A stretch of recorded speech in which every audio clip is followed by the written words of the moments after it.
समाजामध्ये कायदा व सुव्यवस्था अबाधित राखणे, गंभीर गुन्हेगारीला आळा घालणे तसेच नागरिकांमध्ये सुरक्षिततेची भावना निर्माण करणे या उद्देशाने लातूर जिल्हा पोलीस दल सातत्याने प्रभावी उपाययोजना राबवत आहे। याच अनुषंगाने एमआयडीसी पोलीस स्टेशनच्या हद्दीत नियमितपणे चार्ली पेट्रोलिंग गस्त, संशयितांवर नजर ठेवणे व गुन्हेगारी विरोधात तात्काळ कारवाई करण्यात येत आहे। या सतर्कतेमुळे पुणे येथे खून करून फरार झालेल्या आरोपींना एमआयडीसी पोलिसांनी यशस्वीरित्या अटक करून मोठे यश संपादन केले आहे। दिनांक 25/1/2026 रोजी एमआयडीसी पोलीस स्टेशन हद्दीत चार्लीचे पोलीस अंमलदार पेट्रोलिंग करीत असताना भांबरी चौक ते साई नाका रिंग रोड दरम्यान एपी पेट्रोल पंप समोरील झाडाखाली अंदाजे 18 ते 20 वयोगटातील 5 अनोळखी इसम संशयास्पद अवस्थेत बसलेले आढळून आले।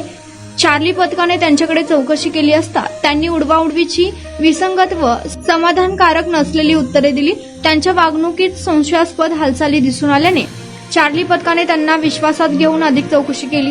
प्राथमिक चौकशीत सदर इसम पुणे येथून आल्याचे सांगत होते, मात्र त्यांच्या येण्यामागील कारण, राहण्याची ठिकाणे, ओळखीची माहिती याबाबत ते टाळाटाळ करीत होते। त्यामुळे चार्ली अंमलदारांनी सतर्कता बाळगत सदर इस्मानांचे फोटो पुणे पोलीस दलाच्या अधिकृत व्हॉट्सअप ग्रुपवर पाठवून खात्रीशीर माहिती मागवली। काही वेळातच पुणे पोलीस दलाकडून माहिती प्राप्त झाली की हे पाचही इसम पुणे शहरातील खराडी भागात दिनांक 24/1/2026 रोजी घडलेल्या खून प्रकरणातील फरार आरोपी आहेत। ही माहिती मिळताच चार्ली पथकाने तात्काळ एमआयडीसी पोलीस स्टेशनच्या डीबी स्टाफला कळविले। पोलीस निरीक्षक श्री समाधान चौरे यांच्या आदेशान्वये डीबी पथक त्वरित घटनास्थळी दाखल झाले। योग्य ती खबरदारी घेऊन पाचही संशयित आरोपींना ताब्यात घेण्यात आले व त्यांना एमआयडीसी पोलीस स्टेशन येथे आणण्यात आले।